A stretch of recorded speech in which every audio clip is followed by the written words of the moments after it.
Hello everyone and welcome back. हम पढ़ रहे थे स्टैटिस्टिक्स। स्टैटिस्टिक्स का यूनिट 2 का एक आखिरी मेथड, आखिरी टॉपिक जिसका नाम है नॉर्मल डिस्ट्रीब्यूशन, ये हमारा बाकी था। हम ऑलरेडी दो मेथड पढ़ चुके थे, पॉइजन डिस्ट्रीब्यूशन, है ना। लास्ट क्लास में हम शायद पॉइजन डिस्ट्रीब्यूशन के बारे में पढ़े थे। एक और डिस्ट्रीब्यूशन था हमारा, पॉइजन हम लोग पढ़ लिए, नॉर्मल पढ़ लिए, और एक था थ्योरेटिकल। एक और थ्योरेटिकल डिस्ट्रीब्यूशन के अंदर हम लोग नॉर्मल डिस्ट्रीब्यूशन आज पढ़ेंगे। पॉइजन पढ़ चुके हैं पिछले क्लास में, और उसके पहले हम बाइनोमियल डिस्ट्रीब्यूशन के बारे में पढ़े थे। तो अभी तक हमारा दो प्रकार का distribution, binomial and Poisson, complete है।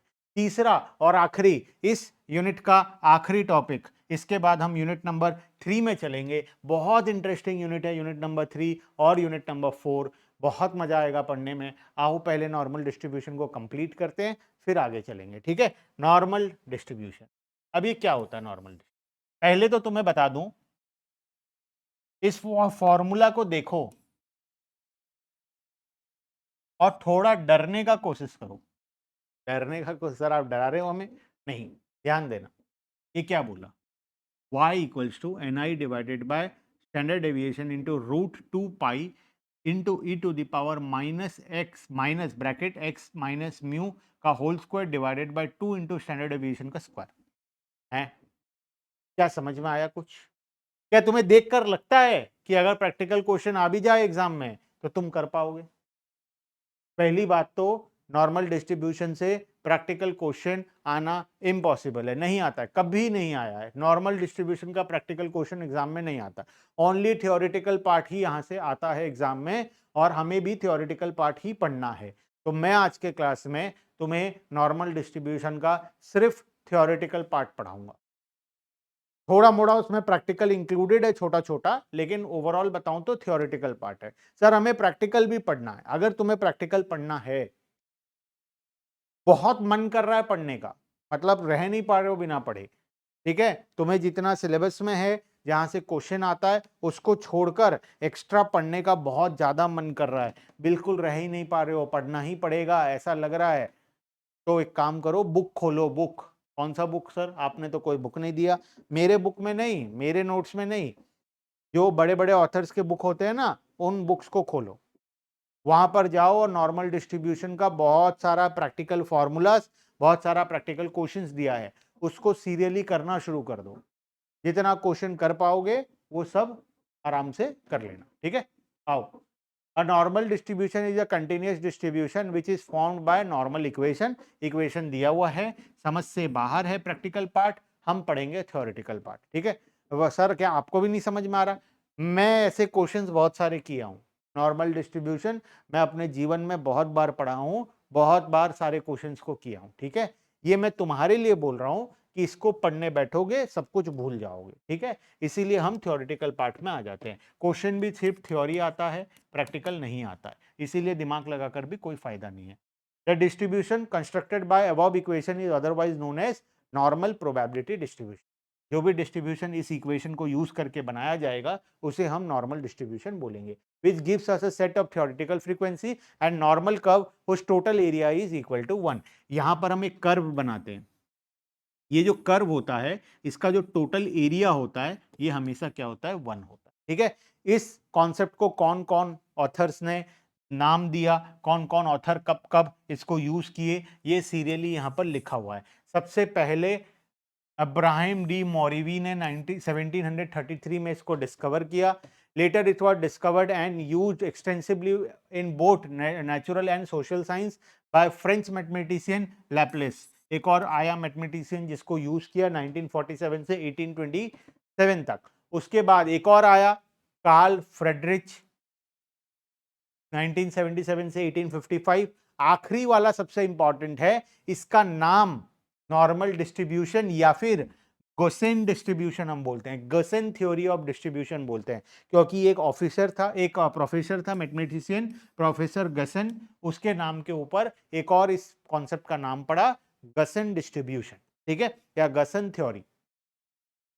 दो नाम है, नॉर्मल डिस्ट्रीब्यूशन या फिर गसन डिस्ट्रीब्यूशन, ठीक है, एक ही है, खाली ऑथर के नाम के ऊपर ये दिया गया। अब हम इसकी कुछ प्रॉपर्टीज के बारे में बात करेंगे, उससे पहले एक छोटा छोटा दो पॉइंट है। ये ना नॉर्मल डिस्ट्रीब्यूशन जो है वो बाइनोमियल और पॉइजन से अलग है, क्योंकि बाइनोमियल और पॉइजन में हम पी एंड क्यू का वैल्यू निकालते थे। पी और क्यू, पी का मतलब प्रोबेबिलिटी ऑफ सक्सेस, क्यू का मतलब probability of not getting a success.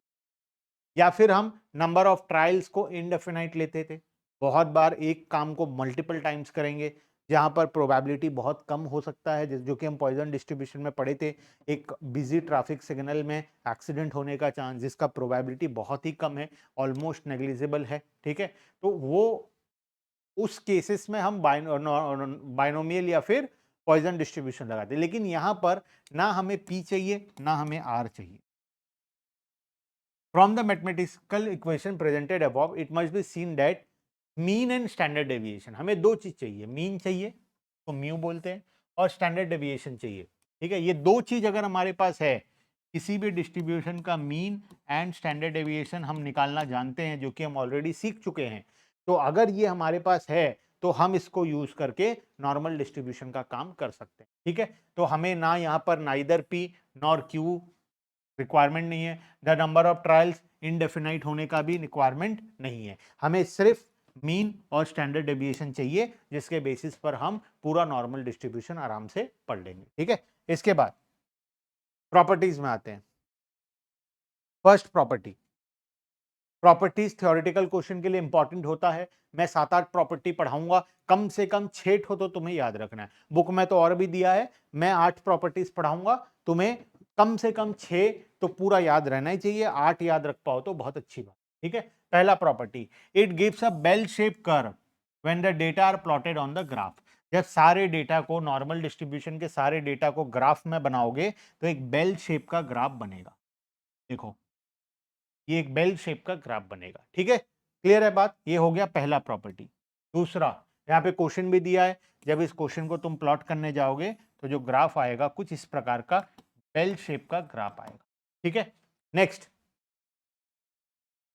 The value of mean, median and mode are identical. मतलब नॉर्मल डिस्ट्रीब्यूशन में क्या होता है, mean is equal to median is equal to mode, तीनों एक दूसरे के साथ इक्वल होता है। मीन, मीडियन, मोड तीनों सेम होता है। यहां पर एक एग्जांपल दिया है जिसमें तुम्हें कैलकुलेशन करके बताया है। मीन, मीडियन, मोड, देखो मीन निकाला 8 आया, मीडियन निकाला 8 आया, मोड निकाला 8 आया। तो मीन, मीडियन, मोड तीनों क्या है, 8 8 8 है। तो इसको हम नॉर्मल डिस्ट्रीब्यूशन में प्रेजेंट करते हैं, ठीक है। तो ये हो गया दूसरा प्रॉपर्टी। तीसरा property, the curve obtained by such a distribution is symmetrical about mean, which implies that the number of cases above the mean and below the mean are equal. मतलब अगर एक डेटा है, ठीक है, मतलब मान लो नॉर्मल कर्व का data तुम्हें दिया हुआ है, जैसे यहां पर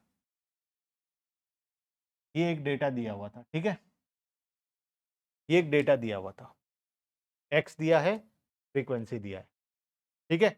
मीन क्या निकला, 8 मीन निकला। मीन के ऊपर कितना डेटा है, नीचे कितना डेटा है। ऊपर देखो फ्रीक्वेंसी 1 और 4, टोटल कितना डेटा है, 5। नीचे कितना है, 5। इसका मतलब mean is the middle most point, क्योंकि मीन, मीडियन, मोड इक्वल होता है। जब तीनों इक्वल है तो मीडियन क्या होता है, मिडिल मोस्ट पॉइंट। तो मीन भी क्या हो गया, मिडिल मोस्ट पॉइंट ही हो गया। तो मीन इस केस में क्या होता है, मिडिल मोस्ट पॉइंट होता है। मीन ना डेटा को दो इक्वल हिस्सों में डिवाइड कर देता है। जब डेटा को दो इक्वल हिस्सों में मीन से डिवाइड हो जाए, क्योंकि mean equals to median equals to mode है, तो होना ही है, क्योंकि मीडियन तो दो इक्वल हिस्सों में डिवाइड करता है ना। और जहां पर मीन, मीडियन, मोड तीनों इक्वल है, इसका मतलब मीन भी डेटा को दो इक्वल हिस्सों में डिवाइड करेगा। तो जहां पर मीन दो इक्वल हिस्सों में डिवाइड कर दे, वो होता है हमारा सिमेट्रिकल डिस्ट्रीब्यूशन।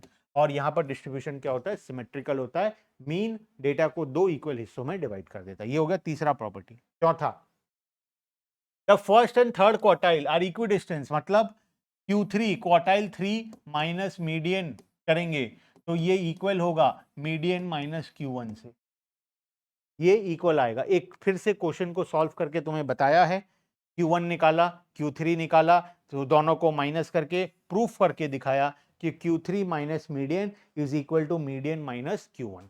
तो नॉर्मल डिस्ट्रीब्यूशन का कोई भी डेटा होगा तो अगर तुम इस फॉर्मूला को इंप्लीमेंट करोगे Q3 माइनस मीडियन, तो वो मीडियन माइनस Q1 के साथ हमेशा इक्वल आएगा। ठीक है, क्लियर है बात। उसके बाद next property, property number 5, the height of the curve obtain from such a distribution is maximum. ये जो बेल शेप का कर्व बनने वाला था, इसका जो हाइट है, मतलब जो टॉप मोस्ट पॉइंट है, जो हाइट है, ये हाइट हमारा क्या होगा, हमेशा मैक्सिमम होगा, और ये हाइट ही हमारा क्या होगा, मीन होगा, जो कि मीडियन के साथ इक्वल होगा, जो कि मोड के साथ। बात समझ में आया। ये जो हाइट है, मतलब ये जो मिडिल मोस्ट पॉइंट है, ये हाईएस्ट पॉइंट होगा, ये हाईएस्ट पॉइंट होने वाला है। Middle most point will be your highest point, और इसी हाईएस्ट पॉइंट में मीन, मीडियन, मोड तीनों क्या होगा, इक्वल होगा। बात समझ में आया। यस सर, ये हो गया point number 5।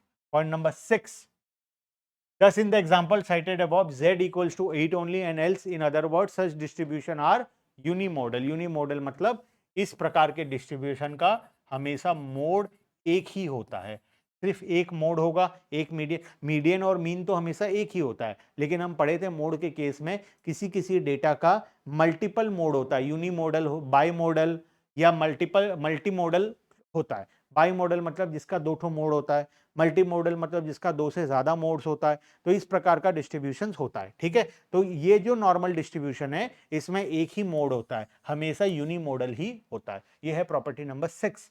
Property number 7, the mean deviation of such distribution is 3/4 of standard deviation. तो हम लिख सकते हैं mean deviation equals to 3/4 into standard deviation. ये एक फॉर्मूला बन गया। मीन डेविएशन स्टैंडर्ड डेविएशन का 3/4 होता है in case of normal distribution. ठीक है, और आखिरी, semi interquartile range of such distribution is nearly equal to probable error which is 0 point. Probable error निकालना है, जो कि हम यूनिट 3 में पढ़ने वाले हैं प्रोबेबल एरर के बारे में। प्रोबेबल एरर निकालना है तो सेम फॉर्मूला अप्लाई कर देंगे, 0.6745 इंटू स्टैंडर्ड डेविएशन। क्लियर है बात। तो हम इस तरीके से निकाल सकते हैं, स्टैंडर्ड डेविएशन के साथ 0.6745 मल्टीप्लाई करके हम प्रोबेबल एरर निकाल सकते हैं। तो ये है 8 प्रॉपर्टीज जो तुम्हें याद रखने हैं। एक थ्योरेटिकल क्वेश्चन इंपॉर्टेंट आ सकता है। एक छोटा सा और इंपॉर्टेंट थ्योरेटिकल पॉइंट है, importance of normal distribution. Again एक 5 मार्क का थ्योरी क्वेश्चन, 4 मार्क का थ्योरी क्वेश्चन में ये आता है। ठीक है, 7 पॉइंट है, ये आखिरी टॉपिक होगा हमारा इस टॉपिक का। First, it possesses a lot of mathematical property for which it is extensively use, सबसे ज्यादा यूज होता है in wide variety of fields of physics, natural and social science for making various types of analysis. बहुत सबसे ज्यादा तीनों distributions में normal distribution use होता है। It is highly useful in statistical quality control, industries में क्वालिटी कंट्रोल के लिए नॉर्मल डिस्ट्रीब्यूशन यूज होता है। It is very much used in finding out the probabilities of various sample results, probability निकालने के लिए भी हम नॉर्मल डिस्ट्रीब्यूशन को यूज करते हैं।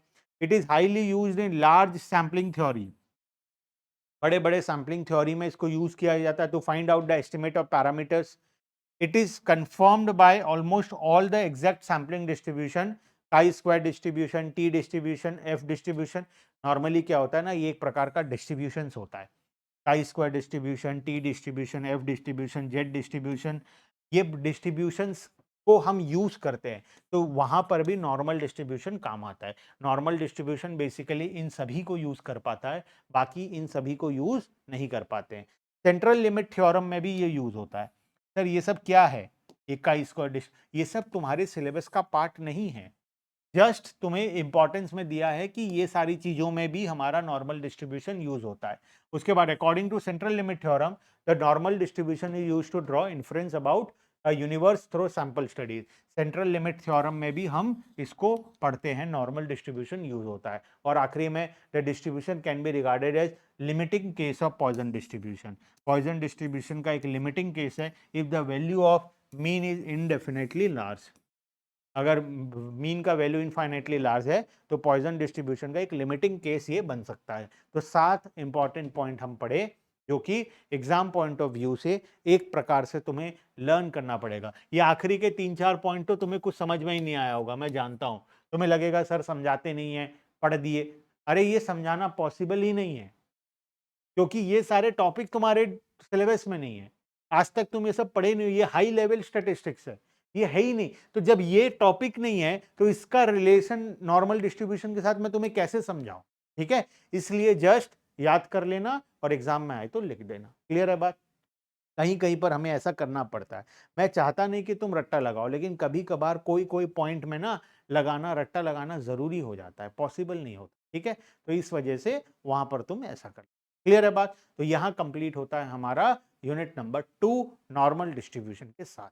नेक्स्ट क्लास से हम यूनिट नंबर 3 को शुरू करेंगे। ठीक है, bye bye everyone and thank you.